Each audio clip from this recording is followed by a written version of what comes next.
Hello, everybody. Welcome back to another episode of Going for Two with Jack Taylor. My name is Jack Taylor. And my name is Hunter too. And it is rivalry week. We are stoked for the lineup of games that we have this weekend as we looked through it and made our pick'ems, which we always do just before the episode. It's just going to be an incredible slate of games, starting on Thursday with the Egg Bowl, going through late Saturday night. So it's going to be a really, really fun last week of the regular season, and there's still a lot to be proven for the teams that could still be in the playoff. A lot could unfold this week, and we're going to talk about all of it here in this episode. So going to be a pretty normal layout, as it always is, but I wanted to start off with a little monologue. Is this like our third, since like year one? When did we ever have a Tuesday night episode? It's weird. I guess we had to do it for the Egg Bowls. I'm not sure if we've ever done an Egg Bowl episode.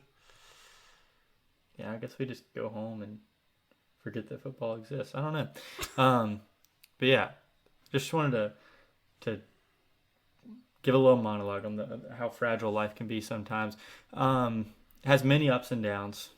You can never get too high and never get too low. A great philosopher named Tanner Allen once said that. On Monday night, our basketball team beat Marquette to become 5-0. Really, the first statement win in the Chris Jans era. And then it was immediate. That news of that game was immediately followed up by NCAA football being announced that new game will not be made until 2024, which was supposed to be summer of 2023. So that's a huge blow to the psyche of our offense. And then me and Hunter, as co-managers of a fantasy football team, suffered a 0.02 point loss to our opponent, who it was coming into the week 0-10, I believe. Mm-hmm. It was a painful realization there when the final score was posted.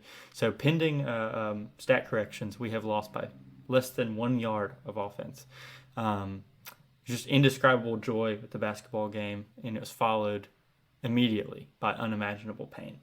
But if that's what it takes for us to win a national championship in basketball, and the Egg Bowl, I'll take it. I'll take one loss in fantasy and waiting a year and a half for a football game that I haven't played since I was in 8th grade.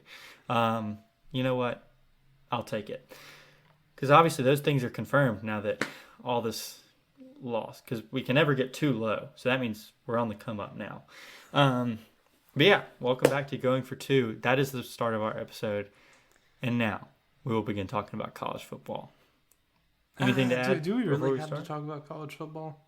I mean, where's the fun in that? What do you want to talk about? Yeah, probably college football.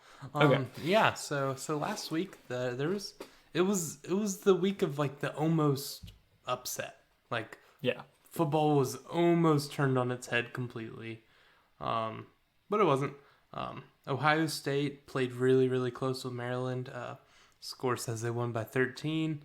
There was a fluke touchdown at the end for Ohio State. That one didn't seem right. So that was a weird one.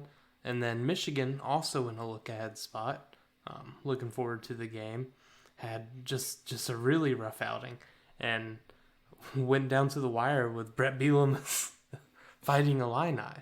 Yeah, and there was like a one period where I saw Brandon Walker tweet, "What if Michigan and Ohio State are just both not good? And they've just been faking it this whole time." And it seemed like that. Yeah. They were playing at the same time. You say that about them, and then Georgia goes out and beats Kentucky 16-6. Yeah. And I didn't watch any of that game, but according to Twitter, there was just like a terrible turn of events for Kentucky, like that, where they could have possibly been in it, but no, Georgia. I assume it revolved around Will Levis. Yeah, I'm almost certain. And then, it's every week at this point. TCU.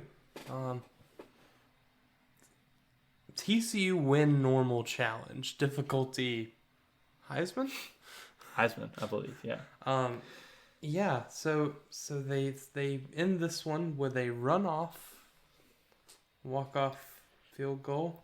Yeah, it was a fourth down situation, so they couldn't spike the ball. So it was like they had to get their field goal unit ran to it on sprint like onto third the and field. 8 with no timeouts, with the clock winding down. And then sprinted on. The kicker didn't have time to even like do like his thing, like 2 steps back, 3. Yeah, no, none of that. Who needs? And it was a field goal that, like, if he had missed it, they were down when he kicked it. Like, if he had missed it, it would have been a loss. So yeah, so that was a wild one. TCU continues to do that kind of stuff. But yeah, that was a pretty fun. Just those were pretty fun on their own, and then it kept on going, and yeah, UNC is dead. We knew that one was going to happen. A random Georgia Tech win. You never know where those come from. Yeah, interim coach, anything can happen. They'll either lose. He's no Cadillac Williams, but yeah. Georgia Tech's weird, but UNC is worse.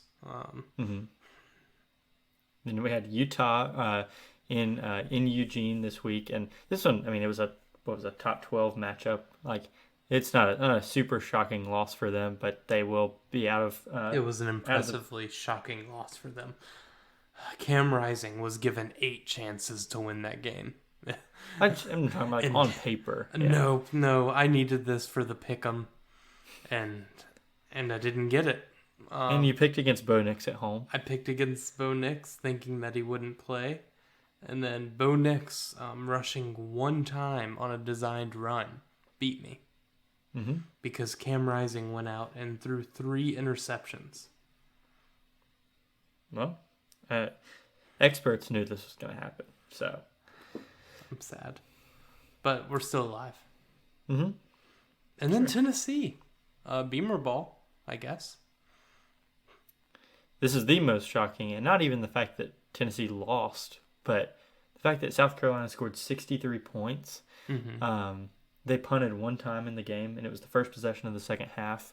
They scored a touchdown every possession of the first half, and I mean, it was just like their offense literally could not be stopped by this Tennessee defense that we already knew was kind of suspect, but that is a dead team. Especially with the news that Hendon Hooker is out for the year with an ACL tear. My goodness, they went from like comparing themselves to 2019 LSU to now it's a very much like a 2014 Mississippi State kind of feel. Like, I'm sure they'll still get to a New Year's Six bowl, but you know, a team that all the wind is out of their sails, so they may not even win that. They have a randomly tough game with Vanderbilt coming up this week. They're only 14-point favorites, and Vanderbilt is coming in on a 2-game SEC win streak. So that's insane. Tennessee fans, you still think they're gonna checker Nashville? Surely not, right? I don't know why they would now. I mean, they're not playing for anything. That could have been like their chance to like seal the East, or whatever, if things had gone their way in the Georgia game and beyond, but oh well. I mean, heck, if they won that South Carolina game, this was gonna like if they just win out. That'd be their final game to get into the playoff, yeah. But yeah, Tennessee, hated it for you. Couldn't have it happen to a better fan base. Yeah. All of those teams that we just talked about, their playoff chances are dead. Not really sure if UNC really had one. Utah had an outside chance, and Tennessee was kind of in great position. Kind of a lock, you know, with South Carolina and Vandy left on their schedule. All they had to do was win those 2 games, you know. Yeah. But. So you'd assume that would make me pretty happy. Only one of those is from the Pac-12, but no, Clemson is back in this. They have a weird outside chance if the Pac-12 winner ends up having 2 losses and TCU loses in the championship. Clemson's back. I don't enjoy that, but we'll talk about more of that later. And speaking of the Pac-12, USC beat UCLA. Yeah. Let me pull up Caleb Williams stats right here. And just looking at these stats, I think he's going to be going to the city so nice they named it twice. New York City, baby, for the Heisman ceremony. Mm-hmm. So you think he'll be there? I think he's going to win it. Really? I mean, CJ Stroud's, I don't think he's going to put up like insane numbers against Michigan. And Caleb has he has 2 more big games to put up numbers. And he put up like 504. Yeah. Wow. I mean, I know he's definitely not like it's not like a dark horse all year. I mean, we've said his name since he got to Oklahoma. He's been around third all year. Okay. Yeah. I mean, I think it lines up for him to win it. I mean, okay. He has Notre Dame this week, and then the Pac-12 championship. Those are 2 huge games. Yeah. And coming off of this one, the Rose Bowl looked great. Packed house. That was a big game. Turned into one of those at the end where if you punt, you lose, and he was able to not let his team punt. So. Yeah, there you go. So yeah, that was another big one. UCLA and any chance they've had at the playoff has been taken away in the last 2 weeks. They had lost to Arizona 2 weeks ago, right? Yeah, last week they lost to Arizona. Okay, yeah, Arizona, and now to USC. So USC, the last hope for the Pac-12, and who knows? A game against Notre Dame that means a lot to the playoff picture and a lot to me and Hunter. We'll talk about that later. Last thing we want to say about last week is that Vanderbilt officially, as we already mentioned, has a SEC winning streak with wins against Kentucky and now Florida. They've been fined $250,000 for politely storming the field by using the stairs that were provided for them. And in other huge news, Texas A&M has snapped their losing streak and has now won a game for the first time since September. They were beating UMass 10-3 in the third quarter, and there was an attendance announced of 93,000, and I would be shocked if it was 9,300 that game. Could you imagine still having to do those midnight yells? I don't know how they do it. Their last home win before this was September 17th. Yeah, because their last win was Arkansas, right? Mm-hmm. Yeah, and that seemed like a big one at the time. Like, holy crap! I think they beat it. I think Arkansas was a top 10 team. Mm-hmm. Yeah, that was the part of the year where an SEC team would get up to top 10 and then blow it. Hey, Kentucky. Man. I guess Tennessee ended up blowing it. But yeah. All right. So that's going to do it for the notable things that happened last week around the country. But for Mississippi State, one notable thing that happened in the midst of just a blowout of Eastern Tennessee State, Emmanuel Forbes makes history with his 6th career pick six. He broke the SEC record, and he's now tied for first in FBS history with 6 pick sixes. Say that 10 times fast. Yeah, so he is now tied with a player from UAB, I believe, who had 6 in 1 year. So we're not going to talk about that. We're just going to say that Forbes is tied for first. But yeah, what Hunter and I thought would be a good idea to kind of honor this record-breaking performance from Emmanuel Forbes, we're going to power rank all 6 of the pick sixes. 3 of them were from 2020. 3 of them have been this year, and he's presumably only got one more shot to get another one, because I'm seriously doubting that he's going to play in a bowl game. Mm-hmm. Especially, I mean, I don't know. I was going to say something about coaching turnover, but I don't know if we'll have one of those. But yeah, he's definitely gone after this year, so probably not going to play in a bowl game. But what do you think the best way to do this is? You want to do all 6 of these? Let's do together. Let's do together. Okay. Basically, let's start with you lead and I'll agree. Okay. I think the worst, like just the least exciting one, would be the Tulsa one.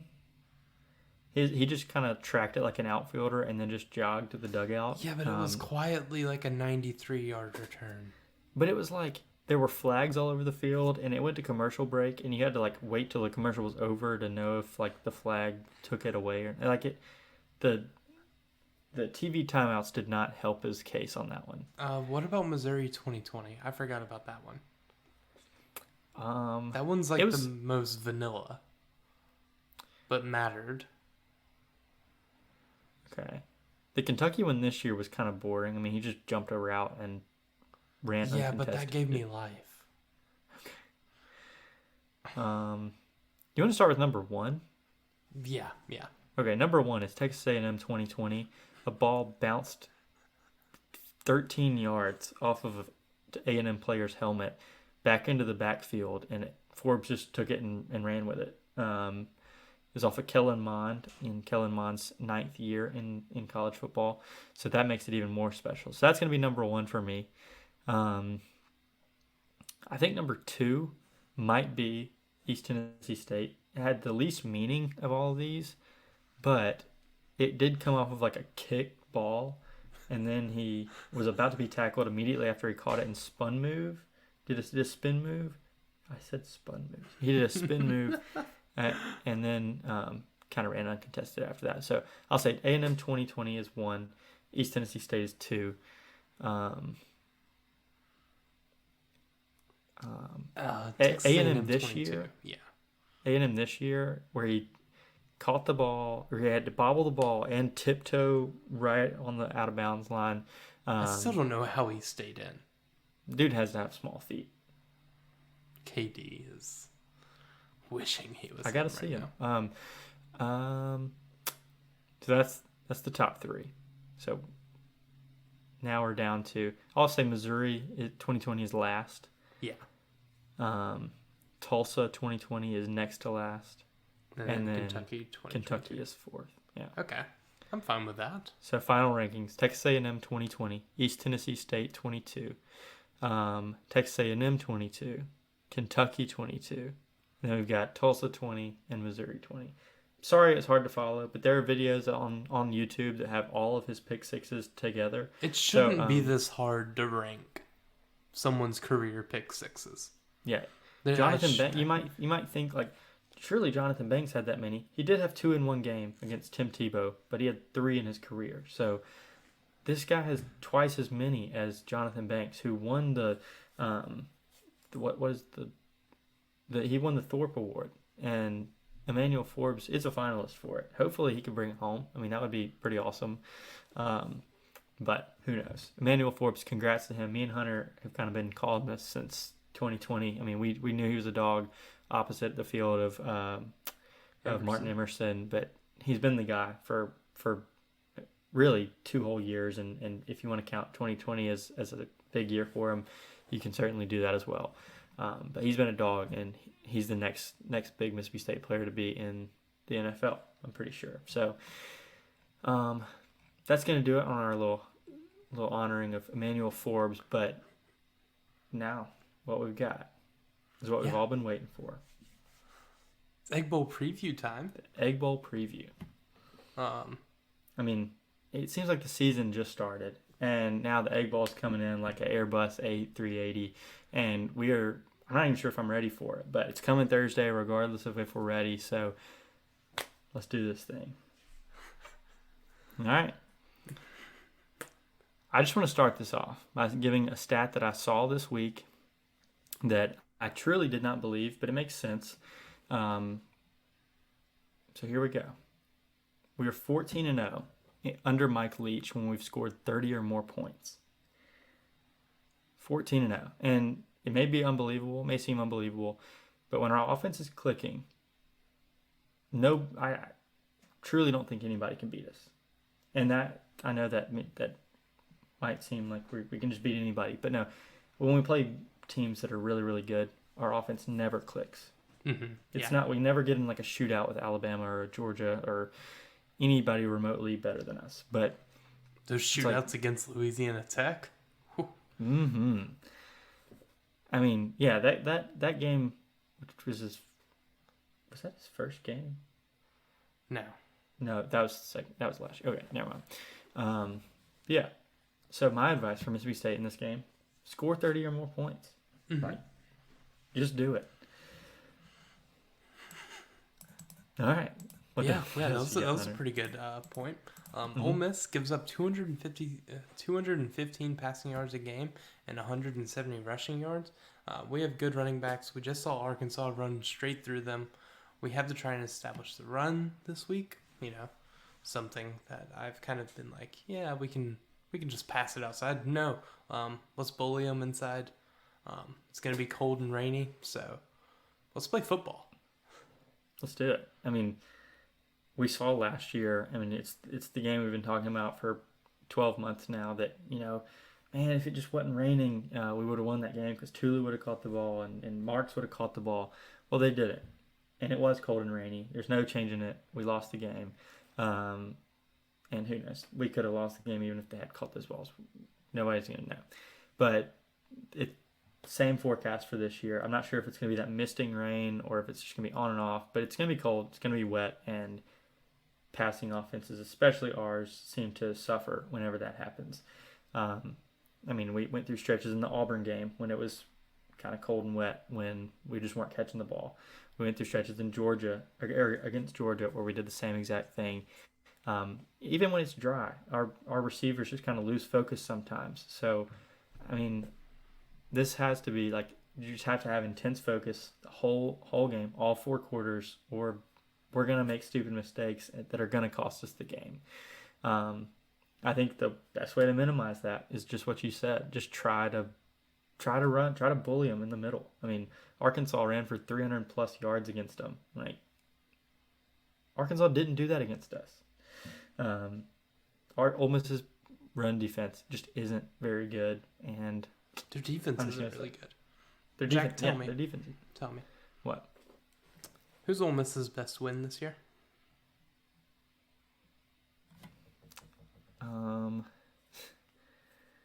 I believe I would have to say Kentucky. I wonder who they played. I wonder who Ole Miss played on the road that beat Kentucky.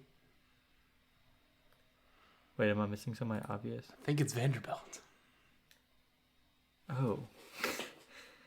Yeah, I guess so. That is so gross.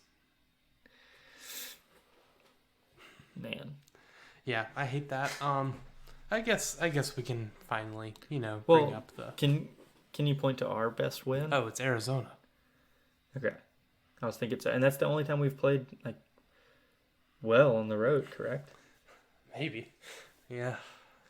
I mean, Kentucky surely wasn't it. It's Arizona. LSU wasn't it.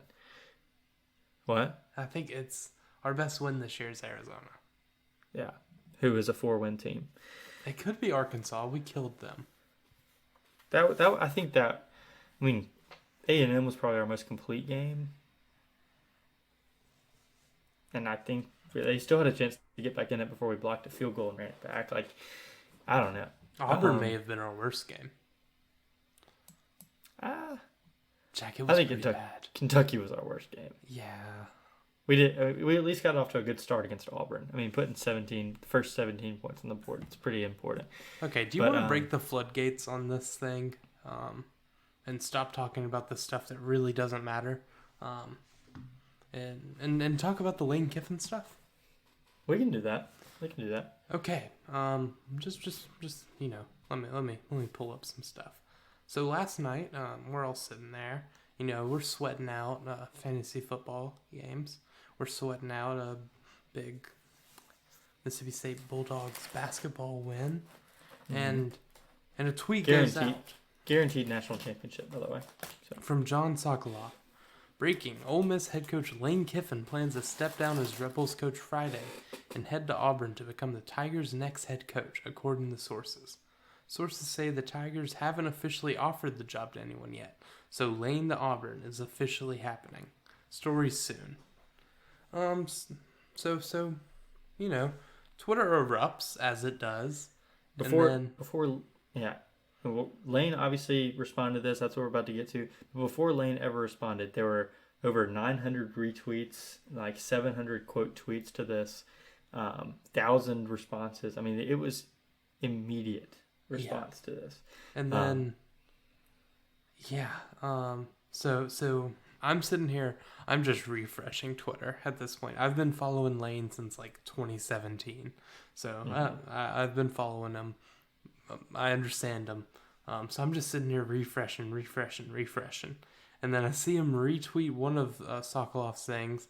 And then I see him quote tweet the tweet that we read. And it says, "That's news to me, John.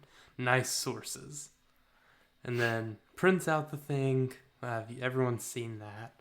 And then does some other fun stuff. Yeah. All of this, while not saying I'm not going to Auburn. Yeah. Or the easiest thing to say would be, I will be Ole Miss's head coach next year. And the ability to not say that is pretty telling. I mean, it's something that we haven't seen. I mean, I know this hasn't been very long, but like it's very similar to what we did see with Lincoln Riley last year. Like, he would never say, "I'm going to be the Oklahoma coach next year for the foreseeable future." All he would say was, "I promise I'm not going to be the head coach at LSU." Like, that's all he would say. And he was dead accurate on that. He's not the head coach at LSU, but he's also not at Oklahoma. So, just being very cryptic, but also just being very straight up at the same time. Yeah, and the more that's come out, it appears that Lane will be going to Auburn, and the stages of grief from Ole Miss fans, it's kind of fun to watch. Not gonna lie. And a game that we haven't really mentioned too much, kind of added a little bit of a different twist to this. At one point, Arkansas was beating Ole Miss 42-6 the other day. And at that point, you had Ole Miss fans like, Auburn can have him. You know, that's how quickly they turned on him. Or, you know, obviously we make the comparisons to Mullen in 2017. He's already got one foot out the door, you know, like something like that. But, you know, it was funny seeing how quickly Ole Miss fans can turn when one game doesn't go their way. Yeah, and now the message boards are going crazy about how he's going to go to Auburn and he'll be fired in a few years because all he's going to do is go 9-3. Yep. Oh, man. Also, just to clear the air, Auburn is a better job than Ole Miss. Pretty sure on that one. Everyone talks about how coaches go to Auburn to be fired. What's the last good coach Auburn had?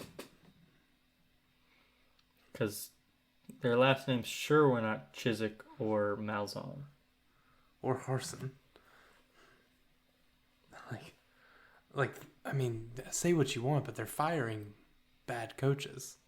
Yeah, the problem is the hiring of bad coaches. Yeah, just don't be a bad coach, and it's not your problem. Which I mean, I'm not saying that they got the right guy for the job to do the best at hiring football coaches, but you know what? If he gets Kiffin, he'll be on the right track. And who knows? I mean, in some odd way, that could be like that could have been his intention when he took the Auburn job anyway. Like, still having Mississippi State in mind in some weird way. You know, I know that's obviously not why he went to Auburn, but it is kind of funny. And to address it, I guess we can't really talk about this without mentioning this. We have seen the message boards that have said that Mike Leach is stepping down on Friday, and it's because of a medical something. I don't think there's any like credible source on that, especially not message boards. I don't think Dan Mullen is going to be our coach on Friday. I don't think that Rhett Hobart is going to be announced as our AD on Friday. So yeah, that's where we stand on that. If they are, great, then we'll still be Mississippi State fans next year. But I don't think that that's going to happen. either of those things. Do you agree? Yeah. I did get a little distracted because one of the Maction games tonight, they said that the winner of Ball State, Miami, Ohio, was going to go to the Bahamas Bowl. And it was called the Battle of the Bahamas, Battle for the Bahamas. And after the game, a bunch of the players randomly had Bahamas flags. This was announced like 2 hours ago. They literally won a war. I love it so much. But is that what is the deal? Like, is the winner of the MAC just go to the Bahamas Bowl? This isn't even the MAC championship. It's just like 2 5-win teams. And they played. And then the MAC was like, "Hey, bowl sponsor, want to send these kids to the Bahamas?" So one of you gets to stay in Ohio or Indiana maybe, and then in December, and then the other gets to go to the Bahamas. Woohoo! I love it. I love college football so much. But yeah, a lot of this, Lane's buy-in was not seen last week in the Arkansas game. They just got absolutely throttled. Put up a bunch of yards, don't really care. I think I looked at in 368 of them were in the fourth quarter. Mm-hmm. After KJ went to bed, and Arkansas clearly stopped trying. So, yeah. Yeah. I mean, it was a fun first 2 quarters and a few minutes of the third quarter to watch. I mean, seeing 42-6 was pretty comical. Can they not win up there? Is that like a thing? I think the home team might just own this. Because didn't Hugh Freeze never win up there or something? Something like that. I don't know. I don't know the exact stats, but a little bit more about the Egg Bowl as we kind of are transitioning to our pick'em a little bit more here. Jackson Dart. I really would love to have to see him win this game with his arm. I know we've talked about the cold, rainy element of the game. Well, we lead the SEC in interceptions with 14, a stat that I really found hard to believe. But I mean, when I thought about it, I was like, yeah, we do intercept the ball a lot. I mean, we won a turnover battle against Georgia. Not that really mattered, but so we have 14 interceptions on the year. I'd say let's make Jackson Dart contribute some of those now. Make him win the game with his arm, because we know that Judkins can run with his legs. Is Evans healthy? Do you know? His name's Zach Evans. Yeah, Zach Evans. Yeah, he's good. Okay, he's gonna be good. So. All right. And then Jackson Dart. I mean, we talked about it last week when we were reviewing the Georgia game. Kind of like Stetson Bennett. I mean, he's mobile in his own way. Like he can with the pocket collapses, he can run 12 yards here, 10 yards there. Let's just try to limit that. Make him do this with his arm, and I promise you, we'll force him into some mistakes. Also, looking at their running game that we just saw put up hundreds and hundreds of yards the other day against Arkansas. We give up about 150 rushing yards a game, and we have held Arkansas, Georgia, and Alabama, who are all pretty strong running teams. We've held them below their averages on the year. We held Bama to 29 rushing yards, which I had no idea that happened. Yeah. Because I was not watching that game. I was getting married at the time. Ole Miss runs 278 rushing yards a game, and I would say let's just keep them below that number. So score more than 30 points, and don't let them run for 275 yards. And I think those might be 2 golden ticket ideas. You should be a coach. I might could be in broadcasting. The keys for the game for this Mississippi State team. I could do it. Yeah. One last thing is about kind of our strong/weak points of the season. Field goal kicking has randomly turned into a strong suit. And we haven't missed an extra point in many weeks. And we had a lot of opportunities to miss extra points last week. Let me just say that. Kick and punt returns have been good. We've gotten a kick and a punt return touchdown in the past 3 weeks. And I think we're one of 4 teams in the country that has done one of each this year. which is kind of odd. One thing that has just been horrible is punting. I mean, punting is bad enough right now that it could cost us a game just if we get into a field position battle with Ole Miss. And as we've mentioned several times already, it's going to be cold and it's going to be rainy. And that was the exact situation when we played Auburn. And one punter dropped a ball, and none of the punters could square up a ball. Had an average of like 29 yards on our punts or something like that. So gross. And it's just, I'm going to be so angry if punting is ultimately what costs us a game. I mean, it would be no shock if our offense is what costs us a game, but punting and special teams, it's just something that is so infuriating. Hopefully we've got something figured out. Hopefully we don't have to punt much at all. But next point, don't punt. Yeah. Don't put yourself in fourth downs.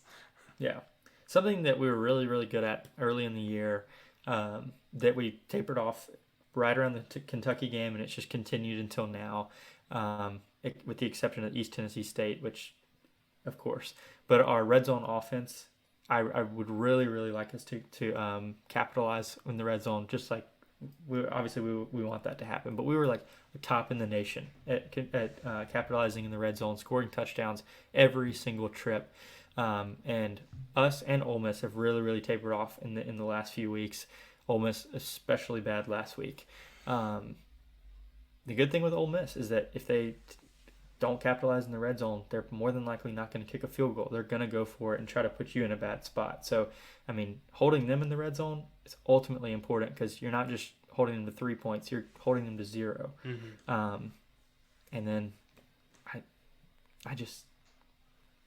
let's just get back to our ways of scoring in the red zone. I miss it so much. The A&M and Arkansas games, no doubt the high points of our season, and those 2 weeks we were just dominant when we would get to the red zone. So, third key point that nobody else has thought of: score when you get inside the 25-yard line. I'd say score anytime. As we recap, score more than 30 points. Don't let Ole Miss run for 275 yards. And when you get inside the 25-yard line, score and contribute to those. Don't have the punt. Oh yeah, don't punt. And score when you're in the red zone and contribute to that 30-plus points. So that's it for me. That's it for the Egg Bowl. I'm sure everybody came here expecting a little bit more than that, but if you came here... There's some questions. We got some. Yeah. We'll touch on the Egg Bowl just a little bit more in our Instagram questions. But right now, what you've all been waiting for is the pick'em, the last pick'em of the season. Unless we tie, which is all very, very possible. I'm up 2 games going into the final week. Hunter inched back and got 1 game last week, but that's so stupid. I went 9-1 and I got 1 game. I went 8-2. We'd love to give a huge shout out right here to my wife, Courtney Taylor. She went 9-1 as well. So that just waters down your 9-1 week, Hunter. But congratulations to Courtney and to you, Hunter. And it doesn't water down; it makes it even better. We have an all-time matchup. 15 games for the first time ever. 15 games going into rivalry week. And I'm up 2, as I said before. So without further ado, getting into it. Game number 1. And these first few games are happening on Friday. We'll let you know when they start being on Saturday and ultimately on Thursday. But game number 1, Baylor at number 23, Texas. Yeah, I'm picking Texas here. Yeah, I don't have much to say. Baylor kind of stinks. Texas. But they're kind of good. I can't tell. But Texas is kind of good, but they stink. Yeah. So what's the difference? At that point, you just got to go with who's at home, right? I think so. That's what I'm doing. Okay, next. All right, we've got game number 2, NC State at number 17, North Carolina. NC State coming off of a heartbreaker against Louisville, and then UNC coming off of their shocking loss against Georgia Tech. So both teams trying to rebound here in what I could only assume is a rivalry game. I know they're not in the same division, but what do we have here? I'm taking NC State. I mean, actually, UNC. Sorry, I was reading from the pick. Not my list, but NC State is allergic to happiness. Mm-hmm. I mean, so just give me UNC. Yeah, I mean, ever since the College World Series, and then what else happened to them? I don't know. They got left out of this year's College World Series. Yeah, just absolutely painful. Something else though. I mean, I know they lost to Mississippi State in football, so that kind of stinks. Yeah, I'm going UNC as well. They've seemed to escape close games all year. I wouldn't be surprised if this one came down to the wire, and I think UNC will pull it out. Mm-hmm. All right, game number 3, and we're getting into these rivalries that actually have names. So get ready for that. This is also on Friday, and it's Arizona State at Arizona. So this will be the duel in the desert, and it's part of the Territorial Cup, which I never knew was a thing and wish I didn't. It's a year-long sports competition between Arizona State. In all 21 sports, men's and women's, compete, and whoever has the most wins between these 21 sports gets the cup at the end of the year. So you see, I was confused by this. When you told me about that earlier, I thought it switched between like every game. Like you they win just one always bring it to them. You win one baseball game, you get it, and then you lose the next day, and you're like, dang it. No, there's a softball game like right after, and then you have to give it to them. The baseball team just takes a picture with it, and they have to run on over to softball. They have to just rock, paper, scissors who gets to spend the night with it. Or what if they play a doubleheader, and they just have to share a hotel room with it? Who knows? However they split custody with this trophy, I'm taking Arizona. Yeah, I'm a big Jaden Delora fan, even though he ruined me like 2 weeks ago. So give me Arizona. I like it. Former Mike Leach product, by the way. And then Arizona State, former friend of the program, used to be on our Pick'em like every week.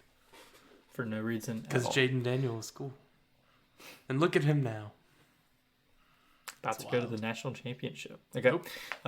Game number 4, it's the Battle Line rivalry, which I wish also wasn't a thing. Arkansas at Missouri. Arkansas comes in as a 3-point favorite in this game on Friday. How are we feeling? I'm going Arkansas.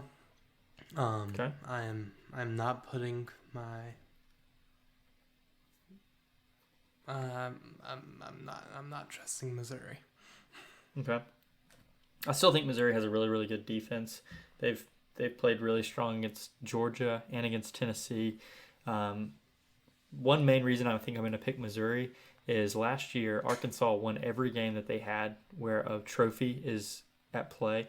So they beat A&M, they beat LSU, and they beat Missouri. And Sam Pittman took a picture in the locker room with all 3 of them and was like, check out what we have. And I really want him to take a picture in an empty locker room this year and just say, look what we have. I know he won't do that, but just for the thought, I'm going to say Missouri. Pretty good. Pretty good logic. Okay. Game number 5. First ranked matchup that we have is number 19 Tulane and number 24 Cincinnati. And according to you, this decides something in the American? Yeah. Winner of this goes to the championship, and then the loser has to do some weird stuff. But the winner hosts it. Okay. Yeah. I believe host it. I don't know. It's stupid. All right. I'm going to stick with my guns. It helped me last time we picked a Tulane game, which the fact that we've done that twice is really weird. But I'm going to stick with Cincinnati because Tulane has a loss to Southern Miss on the year. Yeah, I'm going to stick to my Bearcats, and I'm going to take Cincinnati here. Okay. All right, game number 6. First game that we see on Saturday. So the rest of these, minus the Egg Bowl, will be on Saturday. We have the biggest matchup of the weekend with the highest playoff implications is number 3 Michigan at number 2 Ohio State. Michigan could start a winning streak against Ohio State after losing 15 straight or something? I don't even know. I think it was 11. 11, okay. So I can pick this. I can pick the next few first, just to let you off the hook. But I'll take Ohio State in this one. I know they're favored by more than a touchdown, and for good reason. I think they're going to win it. Yeah, it's at Ohio State. I don't think Michigan's coming in and doing that. So give me Ohio State. Yeah. Although their win last year in the snow, like the videos that came from them storming the field, and the whole storyline of them not having done it in 11 years and getting to do that at home was really, really cool. But I think Ohio State's got them. Game number 7, which became interesting last week, South Carolina at number 8, Clemson. And it became interesting because Clemson has a chance to make it to the playoff again. South Carolina has a chance to ruin another team's chance at the playoff. Still going to take Clemson here, though. Yeah, me too. Also forgot to mention the Palmetto Bowl is the name of this one. The game is the Michigan versus Ohio State. So, and then the big game is Cal versus Stanford. Wish you hadn't pointed that out. But yeah, so I think Clemson's taking the Palmetto Bowl. And now we got game number 8, a game you all know about. It's the Iron Bowl. Auburn at number 7, Alabama. And you may be wondering, why is this game on here? Alabama's just going to win by 21.5 points, right? And to that I say no, because you can't win by half of a point. So you're going to have to pick over under.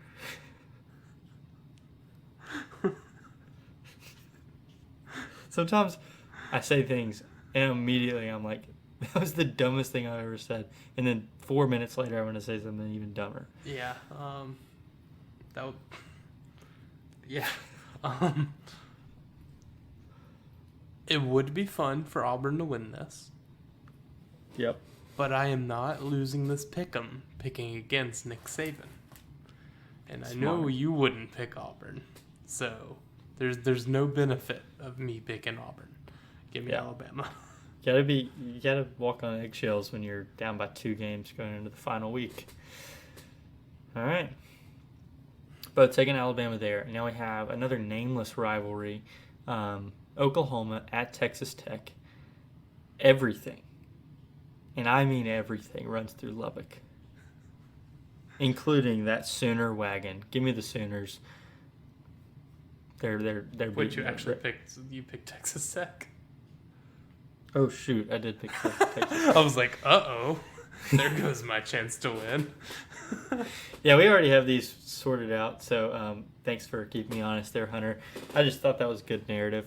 That's what I was gonna say.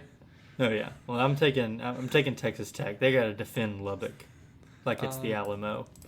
Everything runs through Lubbock, including that Sooner wagon. That Sooner wagon. Give me the Sooners. Mm-hmm. I like that pick a lot. I wish I would have done that. All right. So moving on. Game number 10. We've got Louisville at Kentucky in the Governor's Cup. You can just call it Louisville, Kentucky, right? Hate you. So yeah, Louisville at Kentucky. And no, this is not an Ole Miss and Mississippi State midweek baseball game, but it is the Governor's Cup. So I'm taking Kentucky here. Yeah, I'm not picking Will Levis with everything on the line. So give me Louisville. All right. I'm not sure I would consider the Governor's Cup everything, but everything different. For me. You're right. Now we've got another ranked matchup and some controversy in the name of this rivalry, by the way. Number 9, Oregon at number 21, Oregon State. Oregon State kind of having a bounce back year, and by bounce back I mean like they haven't been good in a while. So they were down on the trampoline for a while, and now they're up. So this game at one point was called the Civil War. Now it's just called the Oregon Classic. So that took a less controversial turn, but doesn't sound nearly as cool. Yeah, we're still calling it the Civil War. Yeah. If you're offended by that, why? That was probably shouldn't have said that. It's okay. It's literally the Civil War. Yeah. Makes sense. Brother versus brother. So yeah, I'm taking Oregon here. Yeah, I'm not picking against Bo Nix again. Yeah, give me Oregon. Bo Nix on the road, though. He's sure to lose. I don't care. All right, It's Pac-12 Bo. He's so good. Game number 12. We've got number 5 LSU at Texas A&M. I'm just going to be quick with it. I think I'm going to take LSU. Me too. But I Right. would not be surprised if A&M won this. Yeah, I mean, LSU fighting for an outside chance at the playoff, I guess, still. They just still have to go through Georgia, but in some way, a look ahead. I mean, A&M is terrible, but they have more talent than almost every other school in the country. So no week am I going to be surprised if they win. Mm-hmm. Yeah, but I'm taking LSU. Game number 13 is number 15 Notre Dame at number 6 USC. Just quite an odd year for Notre Dame, who started off the year having a close game with Ohio State. Everybody was like, "Okay, Notre Dame might be pretty good." Losses to Marshall, or it lost to Marshall, and then their coach became Catholic, and they've just been on the roll since. So except they lost to Stanford, didn't it? Shut it. Yeah, I'm taking Notre Dame here. I think they're going to make the upset. Yeah, that really scares me, but I'm going with USC. Lincoln Riley's ability to get into the playoffs is what I'm riding here. So, yeah. All right. And that is the Apple Cup, by the way. No, that's not. I'm looking ahead. That one should have. That one should have a name. Is what I'm saying. It's they play for the jeweled like gavel or something. No. What it looks like. It's like an Irish gavel, but I don't want to say that word because I don't want to be wrong. One of the better uniform matchups you'll ever see in a college football game, Notre Dame and USC. 100%. And now we got game number 14, which I was looking ahead at. It's the Apple Cup. Number 13, Washington travels to Pullman to play Washington State. And I don't know much about this game. I know both teams have had like big random wins this year. Out of conference, I believe. So, but I'm just going to take the higher ranked team here because I want to. I'm going to take Washington. Yeah, Washington just re-signed their coach. See, it is that easy. Kalen DeBauer is back. Mm-hmm. So I think it's through like 2029 or something. So he's locked up for a long time. Give me Washington. Okay, I like it. And then the game we've all been waiting for. The game so nice. They give it to us all on our own. Thursday, it's the only game that's happening. Prime time on Thanksgiving. It's the Egg Bowl. Mississippi State at number 20. Ole Miss. Ole Miss favored by 2.5 points. Should be a classic. Should be a really, really wacky one with the whole Lane Kiffin and now Mike Leach kind of rumors swirling around. Yeah. If you're the family that's sitting down Thanksgiving night, and you're watching the Patriots at Vikings instead of this, why? What are you getting out of this? I mean, could you imagine watching a Thursday night football game? Or, I mean, not Thursday. It's not Thursday night football. Just watching like the Thanksgiving football games on like it for the NFL and not seeing that 2019 Egg Bowl. Like it is a hilarious game every single year. And I'm only going to bring up games that we've won, but like sometimes you just get a full up brawl in the end zone on a play that doesn't even count towards the game. And sometimes some like washed podcast host will like put that on a pillow. Yeah. Right? That was before you were even a podcast host. Yeah, Wash King. It's the podcast that you know about. Mm-hmm. Sometimes you see Jeff Simmons or Nick Fitzgerald, equally as cool and equally as good at football, do a fins down. It's pretty neat. Mm-hmm. Yeah. I mean, This game has been riddled with stars through the years. I just mentioned two of them. Shea Patterson, another. Um, yeah, I mean, this game is just the quality of play is so much better than the NFL. So, um, I'm taking Mississippi State in this one, and I'll tell you why. I don't know, but I knew that I didn't want to lose this pick'em by picking against Mississippi State. I had a sneaky suspicion that you might pick Ole Miss, and I wanted to be able to say, like, I might have lost the pick'em, but I stuck to my guns, stuck to Mississippi State. It is a rainy game. It's going to be a cold game. There's going to be some animosity on both sides. Whether or not it's shown as much as it did when we had a non-disciplinarian kind of coach in Joe Moorhead. Like whether or not the worst fight that we've ever had was the Tulsa one. Yeah, but I mean the Egg Bowl has just been severely more tame. Yeah, well, they've kind of, What? ran on us. Yeah. It's hard to fight when you're getting ran on. Yeah. Yeah, I mean, whether or not the hatred really shows through in the game, like, it's going to be there. So, like, it's going to be a mental battle. I mean, I don't know how Ole Miss hasn't pulled off whatever Kentucky can do every year, but, like, if they ever did that, I would be miserable. I mean, at least we've made the past couple Egg Bowls competitive. I mean, they've been one-score games, I believe. But I'm taking Mississippi State in this one. I don't think we'll lose a third straight. Mike Leach, not a great rivalry coach, but we need this one. And this is to, like, keep his seat not hot to start next year. If he's still around, I mean, we need this one. And I think we're going to get it. Yeah. Some of the animosity that may show, and I don't know if it will, is Malik Heath is on the other side. So Speaking that's of fun. a fight against Tulsa. So that'll be fun. We get the two members of the fight against Tulsa maybe lined up against each other. So that'll be a good time. Right, Everyone's been waiting for that one. Forbes and he? Yeah, I like it. It's gonna be the best. I'm very excited for it, but I'm also picking Mississippi State. I got to a point where I felt good in the pick'em. I was like, okay, got 4 different. I'm gonna ride with the dogs because I'm not losing it picking against them. It may not be wise, but people shouldn't have like concrete opinions on what's gonna happen in the Egg Bowl.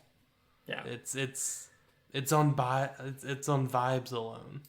I mean, it's not smart to make a definite pick on something when one of the teams in the Egg Bowl is a touchdown favorite or maybe even a little bit more. I don't know what it's been in the past, but this is literally just a toss-up. I mean, I think the only reason Ole Miss is favored right now is because they're at home. So, I mean, it's anybody's game, and I know Mississippi State needs it more than Ole Miss does. Ole Miss has seen their chance at a SEC title, at everything that they want slip away. I mean, they're fighting for a Citrus Bowl. They're not even fighting for New Year's Six anymore because of all the SEC teams that are going to be ahead of them fighting for those spots. So, and then they've lost their coach pretty much. So, I mean, it's like not like they have too much to fight for. If Kiffin coaches this game at all, how he coached the Arkansas game, and that the team plays like that, I mean, we should definitely win. But again, it's not smart to have any concrete thoughts about what's going to happen in the game. We will move forward and make offensive and defensive guy predictions. So, who do you think is going to be the offensive guy this week? I'll let you pick this one first. Okay. Jaquavius Marks needs to have 100 all-purpose yards. I would like to see predominantly rushing yards and 2 touchdowns. I think that's what we'll see from him and what we really do need from him in a game like this. Okay. And I would say Dylan, but we just haven't seen much of him in the past few weeks. So hopefully he's back healthy and we have a 1-2 punch, always having a healthy, fresh guy in there. But if not, I mean, the main guy we're going to see is Jaquavius Marks. So Give me Tulu. I'm not exactly sure if it'll be strictly offensively, but maybe a kick return. Yeah. So. I mean, he had 2 touchdowns last week. I believe one of them was on a jet sweep, which, oh my goodness, how fun would that be to score a jet sweep touchdown against Ole Miss? He had one through the air, one on a jet sweep, which I guess that counted as a run. I don't know how that works in our Can't tell in offense. college. But yeah, Tulu, the answer to our offense all year has been just put the ball in Tulu's hands in every possible way, and I promise you he can do something fun with it. Maybe we're finally starting to realize that, and I would love to see him make an impact. All right. Since you made me go first on offense, I'll let you go first on defense, and you can take who I know you're going to take. Give me Emmanuel Forbes. Let's break the record, dude. I mean, come on. I love Forbes so much. He's been my constant source of happiness. Mm-hmm. So yeah, Forbes. Okay. Who am I going to take? I really need somebody to get to Jackson Dart. I know Emmanuel Forbes can get to him. I really do want to see a 50-50 ball. Emmanuel Forbes and Malik Heath. Hopefully it's not one of the random ones where Malik Heath comes down with it, but it may be. That's just what he does. I want Nathan Pickering to get multiple sacks in this game. Okay. I don't know why I think that's going to happen, but he's an in-state guy, as most of our team is. But maybe there's some animosity towards Ole Miss that I don't really know about. Let's say there is, and he gets 2 sacks on Jackson Dart. Okay. I like and that. Then give me a score prediction. Oh, I haven't even thought about a score prediction. Okay, what's the most cursed score there could be? I'll give mine first. Okay. I say we're gonna win 31-29. Well, you said score 31.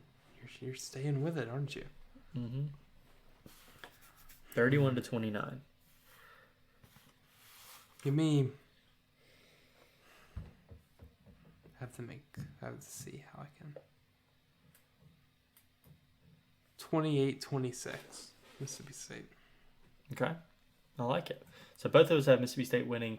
I'm saying 31-29. You're saying 28-26. Both 2-point games. Let's see how it works out. I'm excited for this game. I really am. I'm almost equally as excited on what's going to happen on Friday, regardless of the result of the game. I mean, seeing Ole Miss fans balance being happy that they beat Mississippi State and being devastated that Lane Kiffin took a better job. It's going to be fun to see, although I would much rather them have to double down on their disappointment with a loss in the Egg Bowl and a loss of their coach. Anyway, should be a fun one. Should be an entirely just insane weekend for both our pick'em and for the nation altogether. But before we go, we finally do have some Instagram questions after taking a week off from those last week. Let's look at these. We have several today, so they're gonna be a significant part of the episode. We already expected this one to go late. So, first question is from Football Jimothy 17. It says, "Do you think the weather will have an impact?" Yep. Yes, I do. I hope we run the ball a little bit more. Courtney Taylor asks, if you could only have 5 foods on your plate at Thanksgiving, what 5 foods are you choosing? This isn't including dessert, right? No. Okay. Give me turkey, sweet potato casserole, dressing, mac and cheese. Have to be careful on this last one. Oh, cream corn. Okay. I'm going ham. I'm a ham over gross. turkey guy. You're disgusting. I'm taking ham, dressing, sweet potato casserole, a roll, and cream corn. Cream corn's so good. It is pretty incredible. All right. Courtney Taylor also asked, preferred way to watch the Egg Bowl. I'm guessing she means in person or on TV. I'd much rather just be with my family watching it on TV. I don't have to be there. Yeah, probably on TV. Yeah, especially the past couple of years when it's just been. I mean, it's always gonna be cold, I guess, but freezing cold and raining and misty last year. Wasn't a huge fan of that. And we lost, so I'd just rather watch it on TV. Next question is also from Courtney Taylor. She asked, this is her last question. It says, does Christmas music start before Thanksgiving or after? I'm not a big Christmas music guy, but I'm a big, like, Christmas guy. Mm-hmm. Do you feel that? Yeah, I mean, I definitely decorate for Christmas way before Thanksgiving, so listen to the music if you want. I guess I'm not huge on it either. I listen to it here and there, but yeah, you can listen to it. I like hearing it when I go in stores. Ooh, that's a good take. But like, I'm not just gonna sit and listen, you know. Mm-hmm. I like it. I like hot chocolate. If that's Christmas. I like cider. Oh, dude, we have some cider. Put some cinnamon in it. Dude, it's really good. It's really good. Is cider allowed before Thanksgiving? Yeah. When is eggnog allowed? I think eggnog is strictly Christmas, meaning strictly after Thanksgiving. Okay, well, I was about to go buy some, so. I love some eggnog. Dude, eggnog. Why did we never have a nice nog together? We shared many a pumpkin pie. I think we might have shared two, but I think we did share a nog once. Did we? I know we shared a Jubilations cheesecake one time. No free ads. But yeah, I think there was two pumpkin pies in there. Lots of bags of chips, maybe two. All right, next question comes from Courtney's twin sister, Casey Purvis. Thoughts on Dan Mullen coming back? Happy or sad? On the off chance that does happen, color me thrilled. Yeah, I'd be pretty happy. I think our ceiling with Dan Mullen is already proven to be higher than any ceiling Mike Leach could bring us. And I just think you'd have to be happy with it. Yeah. Drew Robinson asked, Lane Kiffin leaving? Dan Mullen returning? What's going on here? Wake up, babe. We're going back to 2013.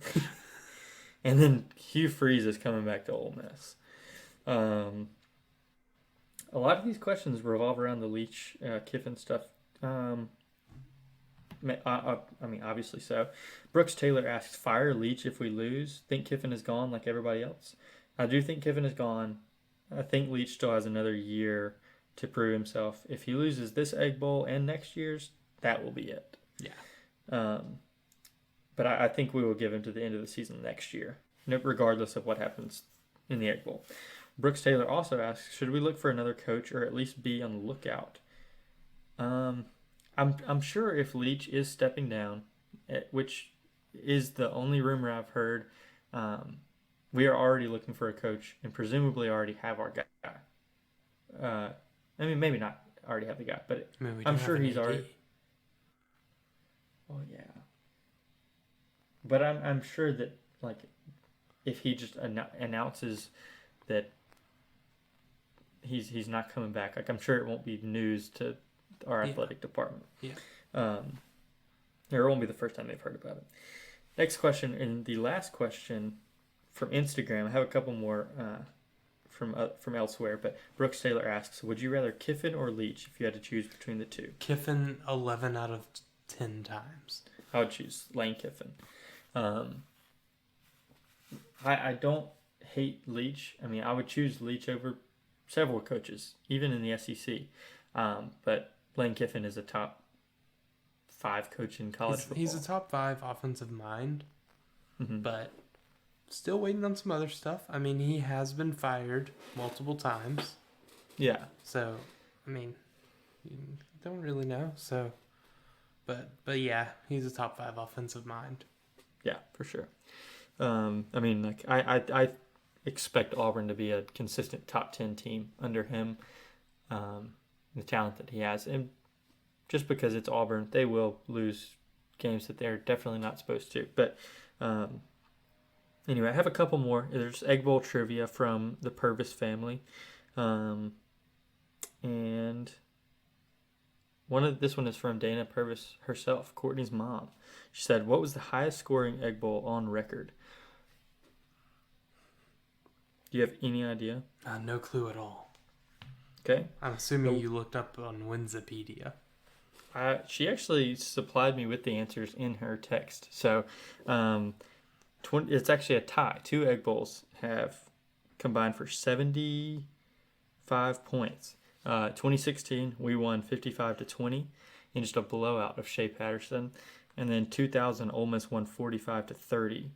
So both of those combined for 75 points. And then last one from Keith Purvis. It's another Egg Bowl trivia. He said, what was the last Egg Bowl when the winning team didn't score a single offensive point? And I didn't know this one either. He supplied me with the answer. In 1996, we won 16-0. We had a safety, a pick six, and a fumble return for a touchdown. And with less than a minute in the game, Jackie Sherrill chose to go for 2 to rub it in and make it a 16-0 game. That's disgusting. I really wish I had seen that one, actually. Seems like it would have been fun. But yeah, that's all that we have for today. I'm sure you're ready to go. You're ready to stop hearing our voices. But we have been so glad to bring you another season of Mississippi State football. We're probably going to do a bowl week, a wrap up of the season. There may be 2 more episodes. Yeah, I mean, we're just going to do whatever we feel like doing. So, it's been a fun season to talk about football. Not as fun to watch it, especially this past month, really. But man, it's always fun to have a podcast, do a podcast, and talk about Mississippi State football. Thanks guys for listening, and we will be back next time on Going for Two with Jack Taylor. Hey, can you remind me, what is the guy's name that broke the news on Kiffin going to Auburn? Sorry, I can't hear you over the loud music. Can you hear me now? Yeah. What's the guy's name that broke the news to the Auburn? It was like John... Luke, what was it? Socko these nuts. Got him. What's your favorite fast food? What's the fast food that has the 4 for $4? Has a Frosty. Mickey D's